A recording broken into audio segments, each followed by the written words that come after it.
ঘটবে না। মানুষের যত পাপ, যত নোংরামি, যত অশ্লীল কাজে, ইন্নালিল্লাহ,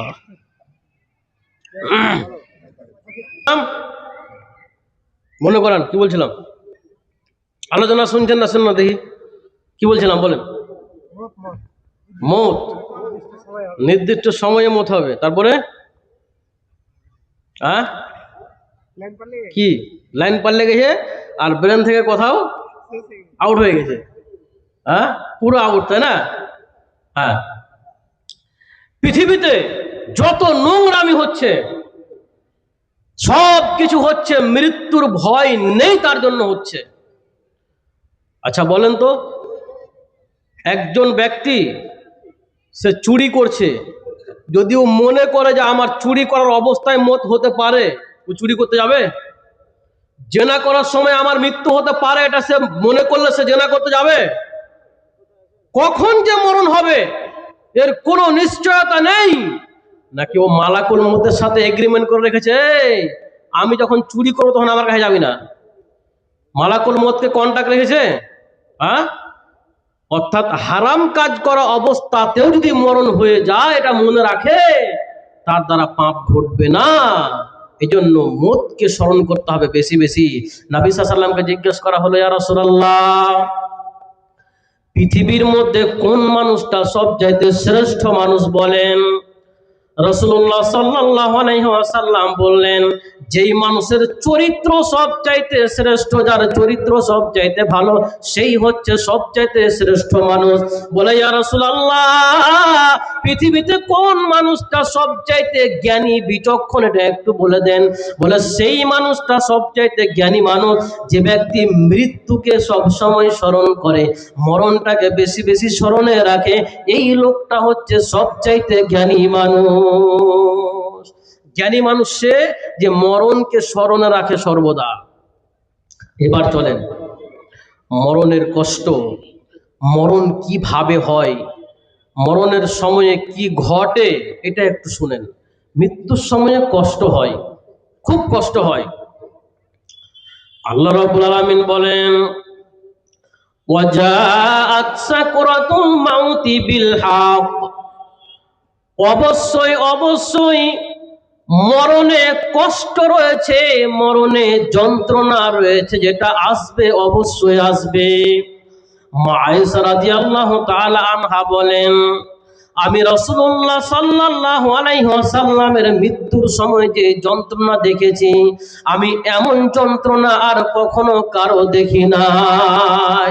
নবীজি মুহাম্মদ সাল্লাল্লাহু আলাইহি ওয়াসাল্লাম পৃথিবীর শ্রেষ্ঠ মানুষ, যার আগের গুনাহ মাফ, যার পরের গুনাহ মাফ, যিনি মানুষের মধ্যে শ্রেষ্ঠ, নবীদের মধ্যে শ্রেষ্ঠ, এমন নবীর বিষয়ে মা আয়েশা বলছেন যে আমি যত কষ্ট নবীর দেখেছি, আমি অন্য কারো এত কষ্ট দেখি নাই। আমি নবীজির মৃত্যু দেখার পরে আমি আর কোনো মানুষের যখন মৃত্যুর সময়ে কষ্ট হতো, আমি তার কষ্ট দেখে তাকে কখনোই খারাপ মনে করতাম না। মানে একটা ভালো মানুষ হলেও তার মরণে কষ্ট হতে পারে, ভালো মানুষ হলেও মৃত্যুতে কষ্ট হতে পারে। আর মরণে যে কষ্ট আছে এটা হক, এটা সত্য, মৃত্যুর সময় যন্ত্রণা হয়। মা আয়েশা রাদিয়াল্লাহু তাআলা আনহা বলেন, নবীজি সাল্লাল্লাহু আলাইহি ওয়াসাল্লামের মরণের সময়ে কি ঘটেছিল? মা আয়েশা বলছেন, নবীজি সাল্লাল্লাহু আলাইহি ওয়াসাল্লাম যখন সুস্থ অবস্থাতে ছিলেন, ভালো অবস্থাতে ছিলেন, তখন তিনি মাঝে মাঝে প্রায় এটা বলতেন যে প্রত্যেক নবীর যখন মৃত্যুর সময় এসে যায়, তখন আল্লাহর পক্ষ থেকে ফেরেশতা এসে উপস্থিত হয়, আর ফেরেশতা এসে নবীকে এসে বলে, আপনি যেতে চান নাকি থাকতে চান? ইখতিয়ার দেওয়া হয়, যদি যেতে চাই তাহলে নিয়ে যাওয়া হয়, যদি পৃথিবীতে থাকতে চাই তাহলে রেখে দেওয়া হয়।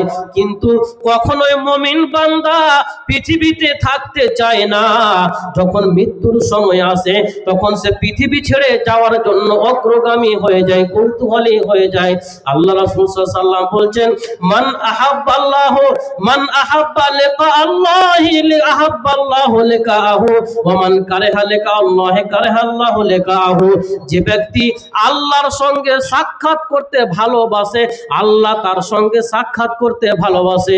আর যে ব্যক্তি আল্লাহর সঙ্গে সাক্ষাৎ করতে অপছন্দ করে, আল্লাহ তার সঙ্গে সাক্ষাৎ করতে অপছন্দ করে। কোন মুমিন ব্যক্তি, কোন নবী তখন পৃথিবীতে থাকতে চায় না, কারণ আখিরাতে জান্নাতে তার বাসস্থানটা ওই নবীকে দেখিয়ে দেওয়া হয়।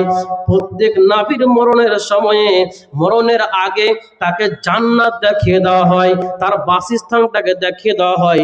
আর বাসস্থান দেখিয়ে দেওয়ার পরে তাকে ইখতিয়ার দেওয়া হয়, আপনি যাবেন নাকি থাকতে চান। জান্নাত দেখলে কেউ থাকতে চাবে পৃথিবীতে? না। তখন নবী কখনোই পৃথিবীতে থাকতে চান না। তখন সে তার ভালো যারা বন্ধু, উচ্চ যারা বন্ধু, অর্থাৎ জান্নাতের বন্ধু যারা হুর রয়েছে, তার জন্য গিলমান রয়েছে, তাদের সঙ্গে মিলিত হবার জন্য পৃথিবীতে আর থাকতে চান না, পৃথিবী ছেড়ে চলে যাওয়ার জন্য আশা প্রকাশ করেন। যখন নবী সাল্লাল্লাহু আলাইহি ওয়াসাল্লামের মৃত্যুর সময় আসলো, তখন নবী সাল্লাল্লাহু আলাইহি ওয়াসাল্লামের হাতে একটা কাঠের পাত্র ছিল কিংবা একটা চামড়ার পাত্র ছিল, আর ওই চামড়ার পাত্রতে বা ওই কাঠের পাত্রটার মধ্যে কিছুটা জল ছিল। নবী সাল্লাল্লাহু আলাইহি ওয়াসাল্লাম হাতটাকে জলের মধ্যে ডুবাচ্ছেন, পাত্রের মধ্যে ডুবাচ্ছেন, হাতটাকে তুলছেন আর মুখে মাসা করে নিচ্ছেন। মরণের সময় এসেছে, হাতটাকে বারবার ওই বার্তানে ওই পাত্রের মধ্যে ডুবাচ্ছেন আর হাতটাকে তুলে আবার মুখে মাসা করে নিচ্ছেন। এবং তিনি তিনটা কথা বলছেন। নাম্বার 1 বলছেন, লা ইলাহা ইল্লাল্লাহ, নিশ্চয় আল্লাহ ছাড়া কোনো সত্য উপাস্য নাই। এই কথা বলার পরে বলছেন, ইন্নালিল মাউতে সাকারাত, নিশ্চয় মরণে কষ্ট রয়েছে, নিশ্চয় মৃত্যুতে কষ্টের যন্ত্রণা রয়েছে। 3 নম্বরে বলছেন, আল্লাহুম্মার রফিকিল আলা, হে আল্লাহ আপনি আমাকে আমার উচ্চ মর্যাদা সম্পন্ন বন্ধুদের সাথে মিলিয়ে দেন।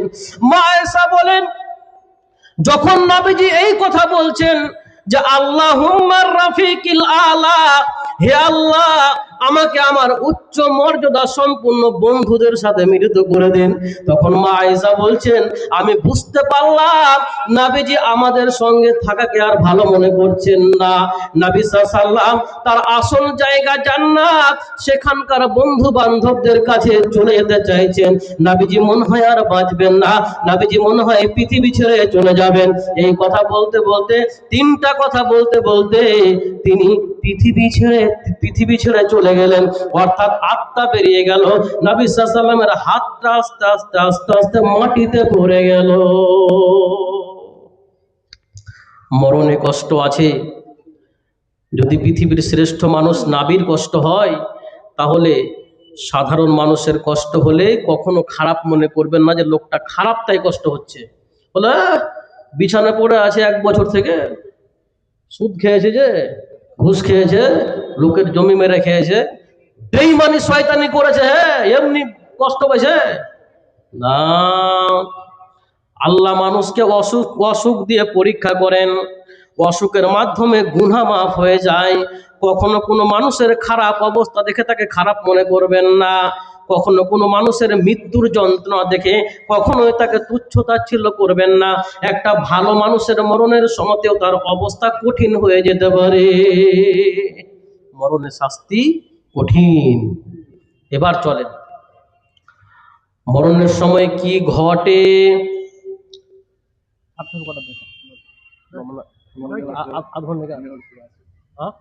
আধ ঘন্টা, ঠিক আছে, আচ্ছা ঠিক আছে। কি ঘটে মরণের সময়? রাসূল সাল্লাল্লাহু আলাইহি ওয়াসাল্লাম বলছেন, অনেক লম্বা হাদিস, অনেক বড় হাদিস, যে একজন আনসার সাহাবীর জানাজাতে নবী সাল্লাল্লাহু আলাইহি ওয়াসাল্লাম উপস্থিত, সেখানে সাহাবায়ে কেরাম উপস্থিত। কবর খনন করা হয়নি, কাজ কিছু বাকি আছে। সেইখানে লোকেরা বসে রয়েছেন, একদম নীরবতা পালন করছেন, কোনো কথা কেউ বলছেন না, সবাই চুপ রয়েছেন, যেন তাদের মাথার উপরে সকলের পাখি বসে আছে, মানে নড়াচড়া করলেই পাখি উড়ে যাবে, এজন্য সবাই একদম স্থির আছেন। নবী সাল্লাল্লাহু আলাইহি ওয়াসাল্লাম একটা কাঠের টুকরো নিয়ে মাটিতে দাগ কাটছেন। এখানে একটা কথা আগে বলে নি আমি, আমাদের সমাজে একটা কথা পরিচিত নেই যে কাঠি দিয়ে, পাটকাঠি দিয়ে বা কাঠ দিয়ে মাটি আঁচড়াতে হয় না, বাড়িতে ঋণ ঢুকে যাবে। আছে না কুসংস্কার? এই কুসংস্কার আজকে মাথা থেকে ঝেড়ে ফেলে দেন। এগুলো কুসংস্কার, এগুলো হচ্ছে কি সিরিকি কথাবার্তা। জি, তো নবী সাল্লাল্লাহু আলাইহি ওয়াসাল্লাম মাটিতে দাগ কাটছেন, তিনি মাথাটাকে উঁচু করলেন, সাহাবাদেরকে সম্বোধন করে বললেন, ও আমার সঙ্গী সাথীরা, তোমরা কবরের আযাব থেকে পানাহ চাও, কবরের আযাব থেকে রক্ষা চাও। এই কথা নবীজি 2 বার কিংবা 3 বার বললেন। এই কথা বলার পরে তিনি বলতে শুরু করলেন, যখন কোনো মুমিন ব্যক্তির মৃত্যু হয়, অর্থাৎ কোনো ভালো মানুষের মৃত্যু হয়, তখন তার নিকটে একদল জান্নাতের ফেরেশতা, একদল জান্নাতি ফেরেশতা প্রথমে সেখানে আসেন, যাদের চেহারাগুলো নূরের চেহারা, যাদের সুন্দর চেহারা, তাদের কাছে সুন্দর একটা জান্নাতের পোশাক থাকে, অর্থাৎ কাফন থাকে, তাদের কাছে জান্নাতের সুগন্ধি থাকে, জান্নাতের সুগন্ধি, জান্নাতের পোশাক নিয়ে ওই ব্যক্তির কাছে এসে উপস্থিত হন। এসে তার দৃষ্টি সীমার বাইরে বসেন তারা। এরপর লিডার হয়ে পড়ে মালাকুল মউত আসেন। মালাকুল মউত এসে তার শিওরে বসেন। শিওর মানে কি? যেটাকে আপনি সিথান বলেন, মানে মাথার পাশে বসে, মাথার পাশে এসে বসেন। বসার পরে ওই ব্যক্তিকে ডাক দেন, ইয়া আইয়াতুহান নাফসুল মুতমাইন্না ইরজিই ইলা রাব্বিকি রাদিয়াতাম মারদিয়া। হে প্রশান্ত আত্মা, তুমি আল্লাহর উপরে সন্তুষ্ট হয়ে বেরিয়ে এসো, আল্লাহ তোমার উপরে সন্তুষ্ট রয়েছেন, তুমি বেরিয়ে আসো প্রশান্ত আত্মা। আত্মা এমন ভাবে দেহ থেকে বেরিয়ে আসে যেমন কলস থেকে জল ঢালা হয়, এইভাবে আত্মা বেরিয়ে চলে আসে। এরপরে মালাকুল মউত আত্মাটাকে হাতে নেওয়ার পরে মুহূর্ত অবলম্বন করেন না, সঙ্গে সঙ্গে আত্মাকে ওই ফারিস্তারাকে দিয়ে দিন। কারাকে? যারা আগে এসেছিল, ওই যে জান্নাতের পোশাক নিয়ে এসছে, ওই ফারিস্তার দল, জান্নাতি ফারিস্তা। মালাকুল মউত সঙ্গে সঙ্গে আত্মাটাকে নিয়ে ওদেরকে দিয়ে দেন। আত্মা থেকে সুগন্ধি ছড়ায়, খুশবু ছড়ায়। সব বলা, এই কার আত্মা গো, কার আত্মা গো, এই কারাটা আত্মা, এত সুন্দর খুশবু, এত সুন্দর সেন্ট। তখন পৃথিবীতে যে নামগুলো ধরে তাকে ডাকা হতো, তার মধ্যে একটা সুন্দর নাম, যেটা সব থেকে ভালো নাম, ওই নাম ধরে তাকে ডাকা, বলা হয় যে উমুকের বেটা উমুকের আত্মা, আব্দুল্লাহর বেটা আব্দুর রহিমের আত্মা। এরকম ভাবে নাম ধরে বলা হয়, পৃথিবীর সুন্দর নাম। বাচ্চা কাচ্চার নাম রাখবেন, সুন্দর নাম রাখবেন। বাপের নাম বেটার নাম দুটো ধরে ডাকে ফারিস্তারা। আত্মাকে নিয়ে উপর দিকে চলতে থাকে। প্রথম আসমানের কাছে যখন যায়, তখন দরজা খুলতে বলে আসমানের দরজা খুলে দাও। আসমানের দরজাটাকে খুলে দেওয়া হয়। আবার সেইখানে কিছু ফারিস্তা অ্যাড হয়ে যায়, মানে মিছিল করার মতো করে ফারিস্তা ধীরে ধীরে যোগ হতে থাকে, বাড়তে থাকে। দল বড় হচ্ছে, আত্মাকে নিয়ে যাচ্ছে, স্লোগান দিতে দিতে যাচ্ছে, কার আত্মা গো, কার আত্মা? বলে অমুকের বেটা অমুকের আত্মা। বলে এত সুন্দর আত্মা, এত সুন্দর সুগন্ধি ছুটছে, চলো চলো, নিয়ে যেতে থাকে। যেতে যেতে যেতে যখন সপ্ত আসমানের কাছে যায়, আমার আল্লাহ তখন ডাক দিয়ে বলে, ও ফারিস্তার দল, আমার বান্দার ঠিকানা ইল্লিনে লিখে দাও, আর আমার বান্দাকে, আমার বান্দার আত্মাকে এখন কবরে নিয়ে যাও, কারণ তাকে এখন প্রশ্ন করা হবে। ঠিকানা ইল্লিনে লিখে দাও, আর ওকে এবার কবরে নিয়ে যাও। এবার কবরে আত্মাকে আবার নিয়ে আসা হয়, আত্মাকে নিয়ে আসা হচ্ছে এবার কবরে। এই যে যা কিছু ঘটছে, এগুলো সব মুহূর্তে ঘটছে। মরণ হয়ে গেল, ফারিস্তা নিয়ে চলে গেল, আবার ওখান থেকে ফিরিয়ে নিয়ে আসছে, মুহূর্তের মধ্যে সব হচ্ছে। আপনি এগুলো পৃথিবীর বিবেক দিয়ে বুঝতে পারবেন না। দুনিয়ার বিবেক দিয়ে কেউ কবরের জিন্দেগিতে কি ঘটছে এটা বোঝা সম্ভব নয়। এবার কবরে ফারিস্তা আছে দুইজন, ফায়ুজুলাসানিহি, তাকে উঠিয়ে বসানো হয়, উঠিয়ে বসানো হয়।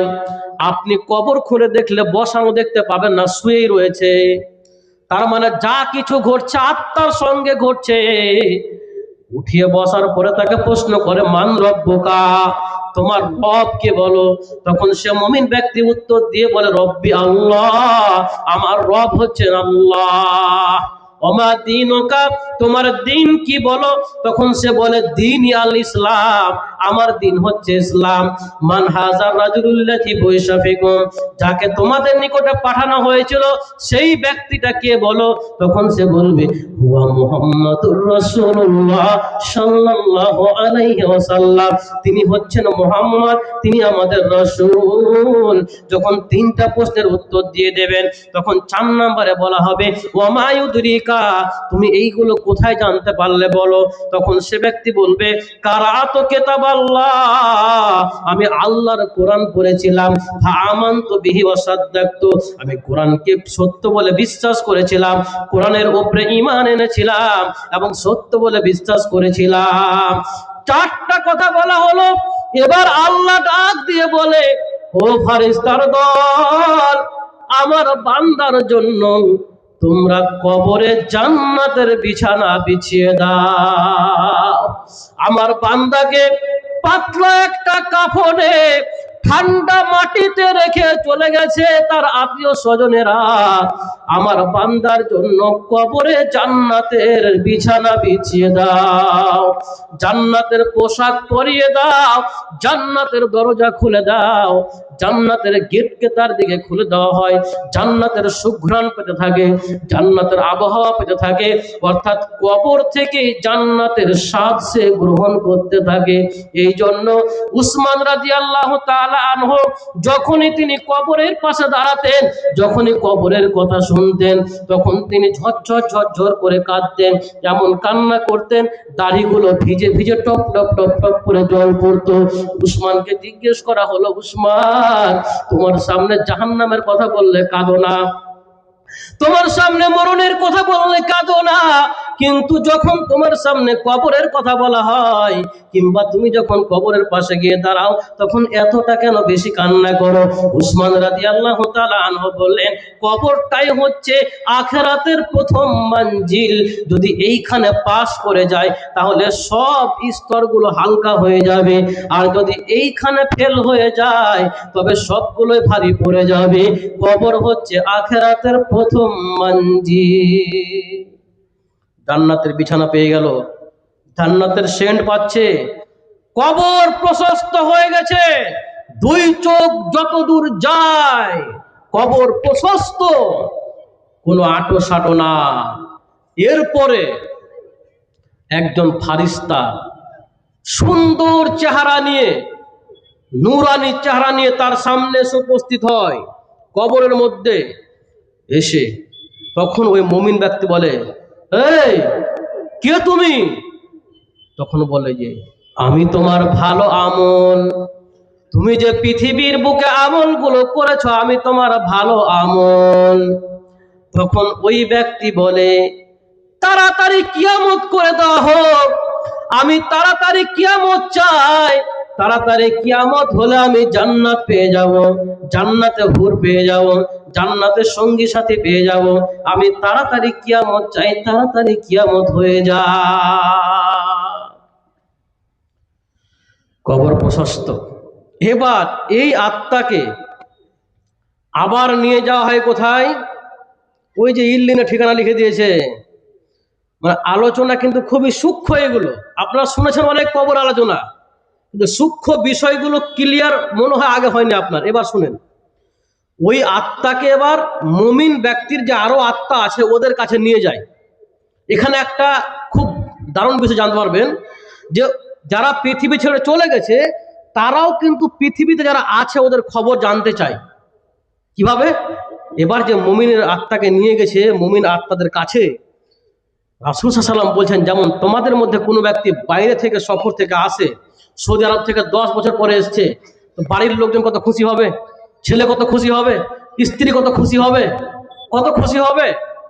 এইরকম ভাবে যখন এই নতুন আত্মাকে তারা পায় তখন তারা খুশি হয়ে যায়, আর খুশি হয়ে ওকে জিজ্ঞেস করে, এই উমুক কেমন আছে, আব্দুল্লাহ কেমন আছে, ওই যে আব্দুর রহমান কেমন আছে, আব্দুর রহিম কেমন আছে, ওই লোকটা বেঁচে আছে না মরে মরে গেছে।